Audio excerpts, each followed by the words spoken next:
Welcome along to Film Talk, Rabbit and Snails Film Talk, our regular look at the greatest films ever made. And this week we've got a fantastic film that's being promoted by film historian, film buff, great friend of mine, the wonderful Mark Priest, who knows everything there is to know about the greatest films of all time. Mark, what's our film for this week? Well, thanks, Richard. Well, this is a film that came out in 1991, and it's the only film, the only film that I genuinely was sitting in the cinema and wondered what on earth I was doing in the cinema watching this, because I was that frightened. I really was worried about the implications of this film. In fact, actually, I saw this film with you, actually, in a Brighton cinema. Yeah. And it is... the one and only, the fantastic Silence of the Lambs. Anthony Hopkins, Jodie Foster. Yeah, you know... What a great movie. It's a brilliant film, and it's still, even now, I love watching this film. And as you just mentioned, Anthony Hopkins, fantastic. I mean, obviously he won the Oscar. I think he got the BAFTA as well. His energy in this film is amazing. And Clarice Starling, played by Jodie Foster, just superb.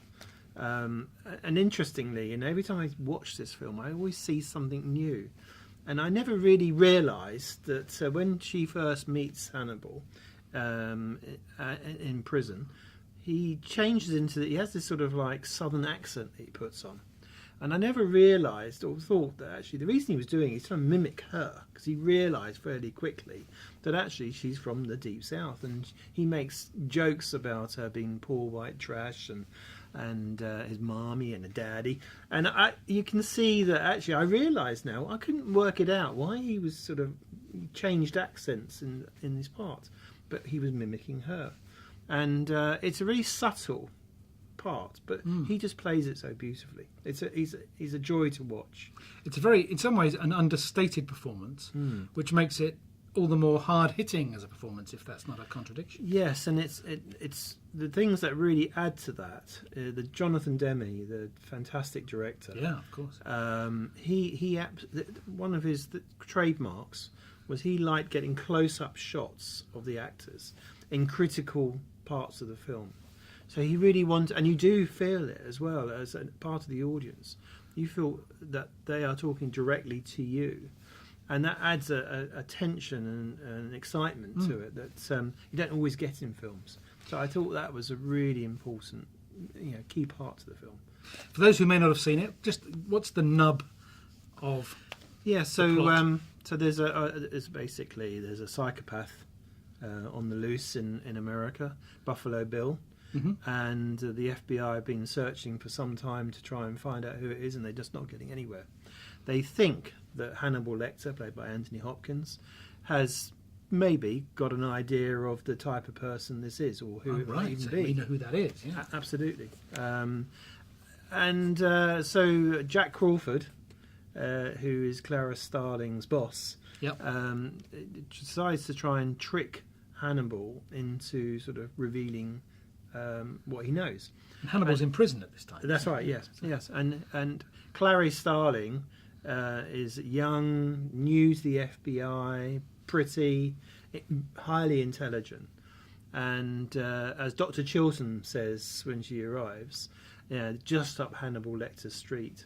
It's a bit of a con. They're trying, because Hannibal Lecter's not just going to come out and tell the FBI who he thinks it is. They need to know. He needs to be seduced. Yes, and they've used Clarice as that way of getting the information out of him, and of course he does kind of fall in love with her actually.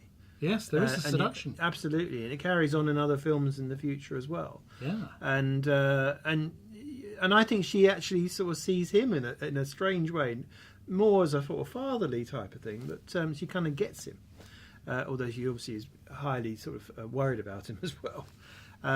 But she, through conversations, she does get some very relevant information. In fact, actually, he's playing to trying to help her prove herself by teasing her with bits of information that she can then take to her boss and say, "Well, I've managed to achieve this," and there's a few clues that are thrown her way, which really help the story move along, and obviously help her as well. Fantastic. Yeah. Very tense. And so she's leading that investigation. Yes. Yes. She gets very close. Yes. And it's a really horrific film. You see some terrible Absolutely. things. Oh, some of them, some of the horrific sides of this film is a lot to take, and there are some quite gory parts, but it all adds to the realism in truth, doesn't it?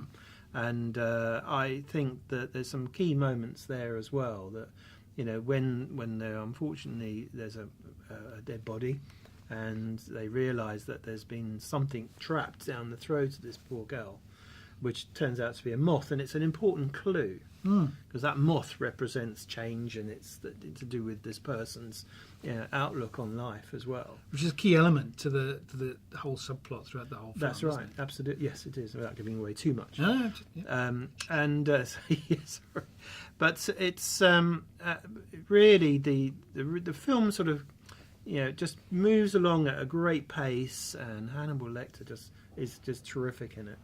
And there's some pretty horrible stuff where he manages to escape, and he's been brought up to see a senator in Memphis because her daughter's been kidnapped basically by Buffalo Bill, and so Dr. Chilton, who's in charge of looking at keeping him incarcerated, does a deal to seemingly get Lecter released to an easier prison, but also he's just trying to enhance his own career, really.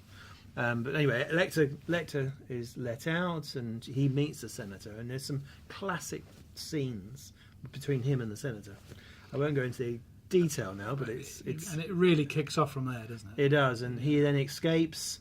He murders 2 policemen. Oh yeah, and ready for you now, Sergeant Pembury. A great line, Yes. Great line. But then it gets moves along at a pace, and in fact, Jodie Foster is getting close to who the killer is, and actually goes back to the very first killing, and searches through this young girl's room, and realizes why this monster is actually doing what he's doing. And again, without giving too much away, puts 2 and 2 together and asks a few questions, and realises that the killer is actually just down the road. Yes, indeed. And in fact, actually, Dr. Lecter has even mentioned that the first thing the killer does is covet. So he's giving a clue right at the beginning that this person actually isn't very far away from the very first murder. And so she goes looking for him, knocking at the door. Meanwhile, Jack Crawford is going the wrong direction. He thinks he knows who the killer is, and he's in a different part of America. And there's some great scenes as the director cuts, and the editing is terrific, because you think that they're just about to burst in on Buffalo Bill, but they're not. It's actually Clarice is going to burst in on, actually go into Buffalo Bill's house. And that's where the tension and the horror really build up. The music, Howard Shore, Lord of the Rings, fantastic music. And it's that point where that's personally where I start thinking this is really full-on stuff. It's very, very scary. There's some great scenes with Buffalo Bill dressing up. I won't say any more than that. Yeah, and I don't know how that is. Yeah, and it's that was the point. I thought, this is actually really scary, and what am I doing in this cinema watching it? It's a hugely successful film. Yes, I mean, it made an even bigger star of Anthony Hopkins, a huge star of Jodie Foster. Yes, tremendous awards and accolades, but also spurned a few sequels and prequels too, didn't it? Yeah. I think Hannibal, maybe Red Dragon, they were thereabouts after this. Red Dragon was a prequel. That's a really good film in itself, actually. I really enjoy that film. Again, Anthony Hopkins is in that. But Hannibal is the sequel, which is the Ridley Scott version. Yes. Which I thought was astonishing. I love that film as well, actually. I think it's up there. I'm surprised it didn't do as well as it did. It's a great film, and it's well worth watching. And I've watched it many, many times. And there's been a couple of other films in the genre as well, but without Anthony Hopkins. Indeed. I think one goes back to his childhood. But all in all, Thomas Harris, who wrote the original books, fantastic, and actually the directors did keep very close to the books themselves, actually. There's a few nuances and a few changes, but most of it's actually pretty good. So it's a terrific film. I really love it. So, score out of 10 for our top 100 list of films. Well, it's another one of those where you have to say, Really? Yeah, I know. It can't be another 10 out of 10, Mark. I'm afraid it is, Richard. God. It has to be 10 out of 10. Silence of the Lambs, without a shadow of doubt. Silence of the Lambs, one of the greatest films ever made. 10 out of 10, according to Mark Priest. If you agree, leave a comment down below. Tell us why. If you don't agree, you can leave a comment down below and tell us why. But either way, subscribe to our channel for more of these film talks. Go and see it if you haven't seen it. If you have seen it, watch it again. Or one of the many spin-offs like Hannibal, which was a great film too.